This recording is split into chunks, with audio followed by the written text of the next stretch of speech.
प्रभु यीशु मसीह के नाम में आप सभी को जय मसीह की। दोस्तों, आपका स्वागत है हमारे एक नए और आज बहुत ही खास वीडियो में। क्या क्रिसमस मनाना बाइबल पर आधारित है? यह बहुत सारे लोगों का सवाल है। कुछ लोगों का मानना है कि बाइबल में तो यीशु के जन्मदिन की कोई भी तारीख नहीं लिखी है, तो फिर हम 25 दिसंबर को क्रिसमस डे के रूप में क्यों मनाएं। जबकि कुछ लोगों का मानना है कि क्रिसमस एक अन्य जाति त्योहार था जिसे रोमन कैथोलिक चर्च ने शुरू किया, और क्योंकि यह एक अन्य जाति त्योहार था इसलिए हम मसीहियों को यह त्योहार बिल्कुल भी नहीं मनाना चाहिए। तो फिर क्या हमें सचमुच क्रिसमस डे नहीं मनाना चाहिए, या फिर कुछ ऐसा है जो आज तक हमने नहीं जाना या फिर हमने नहीं समझा? तो दोस्तों, आज इस वीडियो को अंत तक देखिए और मैं आशा करता हूं कि आपके बहुत सारे सवालों का जवाब मिल जाएगा, आपके बहुत सारे संदेह क्लियर हो जाएंगे। तो चलिए दोस्तों, अब हम मिलकर शुरू करते हैं।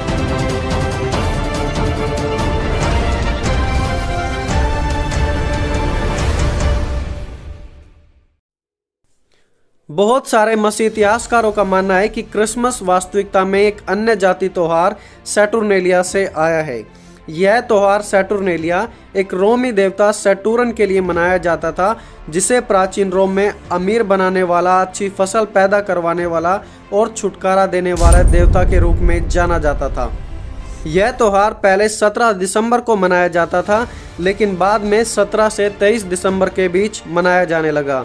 इस त्योहार के समय लोग एक दूसरे को गिफ्ट बांटते थे और मिलकर कुछ प्रोग्राम्स का आयोजन करते थे, और ऐसा ही आज भी हम कुछ क्रिसमस के समय देखते हैं कि लोग गिफ्ट बांटते हैं और मिलकर कुछ प्रोग्रामों का आयोजन करते हैं। और इन्हीं कारणों की वजह से बहुत सारे मसीह इतिहासकार इस बात को रिजेक्ट करते हैं कि क्रिसमस प्रभु यीशु मसीह के जन्म से संबंधित है, और इसीलिए जब मसीह लोग इतिहास पढ़ते हैं तो वो क्रिसमस की बात को नहीं मानते, क्योंकि उनके अनुसार क्रिसमस एक अन्य जाति त्योहार था और वो क्रिसमस मनाने के बारे में कभी नहीं सोचते।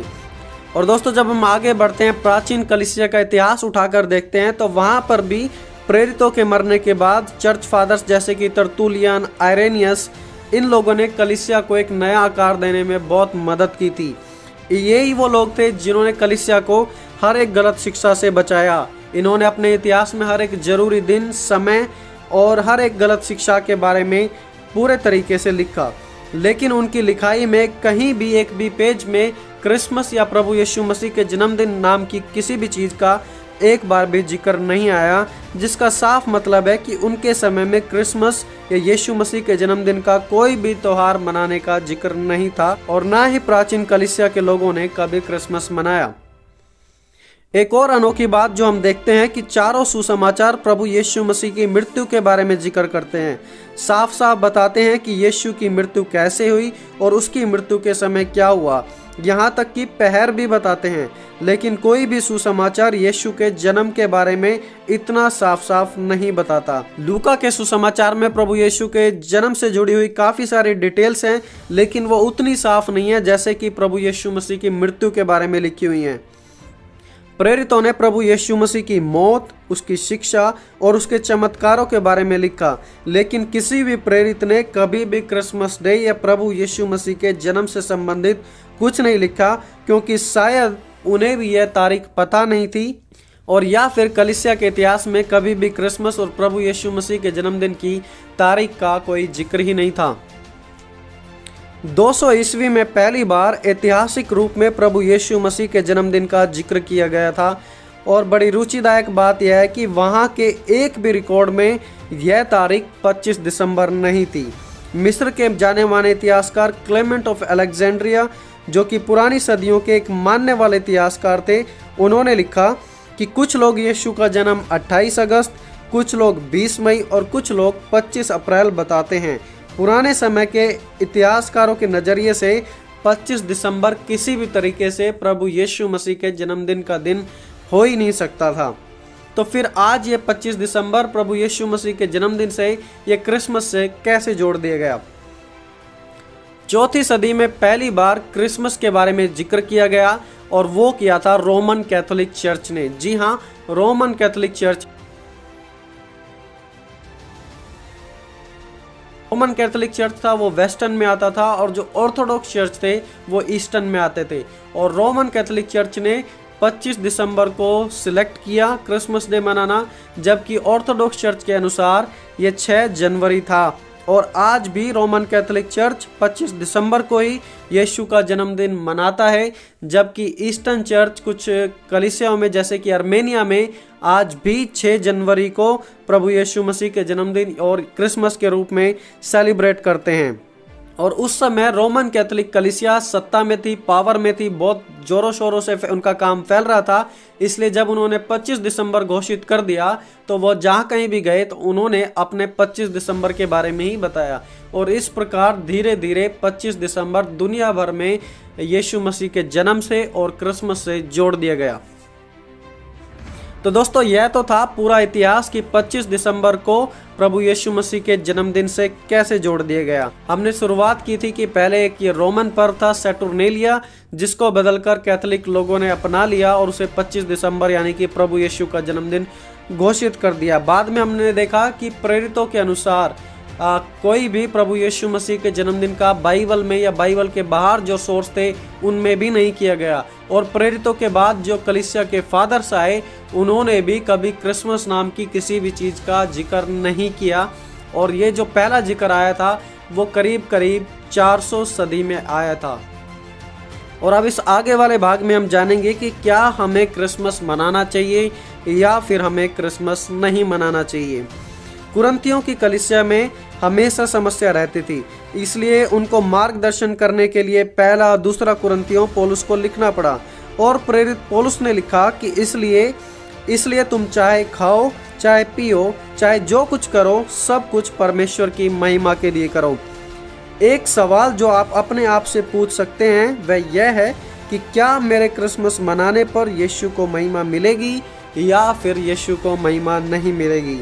आप इस बात को जांचिए और इस बात के बाद आप फैसला लीजिए कि क्या आपके इस निर्णय से, आपके क्रिसमस मनाने से, नहीं मनाने से परमेश्वर को महिमा मिलेगी या फिर बिल्कुल भी नहीं मिलेगी। दोस्तों, दूसरी बात, बहुत सारी मसीह संस्थाएं, सच्चे मसीह क्रिसमस को प्रभु यीशु की महिमा के लिए इस्तेमाल करते हैं।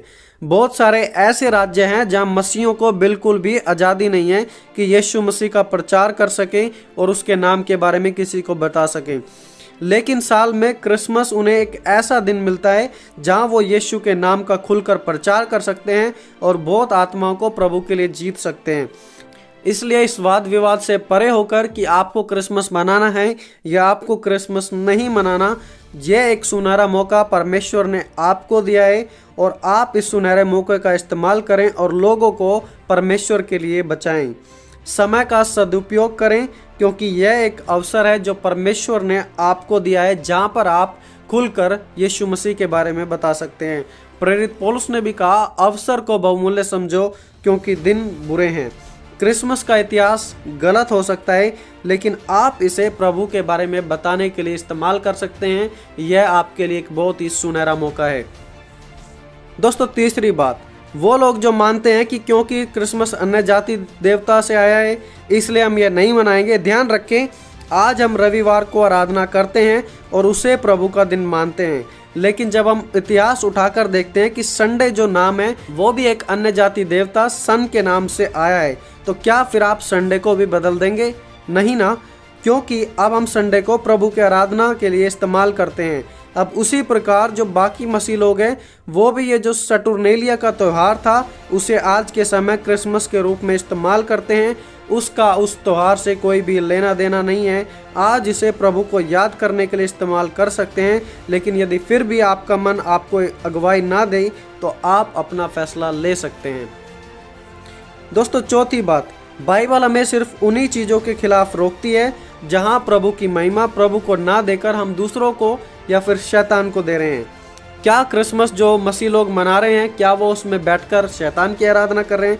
जी नहीं, वो तो अपने मन में परमेश्वर का नाम ले रहे हैं और परमेश्वर के लिए आउटरीच कर रहे हैं और दूसरों को जाकर प्रभु यीशु मसीह के बारे में बता रहे हैं। दोस्तों, पांचवी और एक बहुत ही जरूरी बात, किसी ने सच ही कहा है कि दुनिया में 3 प्रकार के मसीह लोग हैं। पहला, कुछ ऐसे हैं जो कुछ भी सुनते हैं और उसे सच मान लेते हैं, जो कि मेरे हिसाब से बहुत ही खतरनाक है।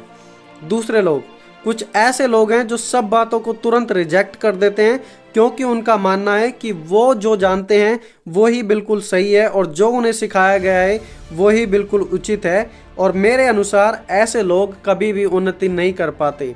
तीसरी तरह के लोग, कुछ ऐसे लोग हैं जो दूसरों की बातों को सुनते हैं, ध्यान देते हैं और फिर सब बातों को जांचते हैं और उनमें से कुछ बातों को लेते हैं और अपनी और दूसरों की बढ़ोतरी के लिए उन बातों का इस्तेमाल करते हैं। और ऐसे लोग बहुत ज़्यादा आगे जाते हैं और परमेश्वर में बहुत ज़्यादा आगे बढ़ते हैं। दोस्तों, ऐसे मसीह बने आप, जांचें, पढ़ें और फिर फैसला लें। दोस्तों, आज हमारे देश में बहुत सारे ऐसे लोग हैं जो मानते हैं कि यीशु मसीह सिर्फ मसीहों का और ईसाइयों का भगवान है, हमारा नहीं। क्रिसमस आप मनाएं या क्रिसमस ना मनाएं, लेकिन क्रिसमस पर आपको जो मौका मिल रहा है कि यीशु दुनिया का मुक्तिदाता है, उसके बारे में आपको बताने के लिए एक बहुत ही सुनहरा अवसर है। उस सुनहरे अवसर को आप बिल्कुल ना गंवाएं। आप क्रिसमस मनाएंगे तो मेरे हिसाब से कोई पाप नहीं होगा। अगर आप क्रिसमस ना भी मनाएंगे तो भी वो कोई पाप नहीं होगा। तो दोस्तों, मिलेंगे अगली वीडियो में। अगर वीडियो से कुछ सीखने को मिला है तो वीडियो को ज़रूर लाइक करें, शेयर करें और अगर आपका कोई सवाल या सुझाव हो तो उसे कमेंट बॉक्स में ज़रूर डालें। हम जल्द ही उनका जवाब देंगे। जो लोग क्रिसमस मनाएंगे उनको जय मसीह की और हैप्पी क्रिसमस। जो लोग नहीं मनाएंगे उन सबको जय मसीह की। प्रभु आप सभी को आशीष दे।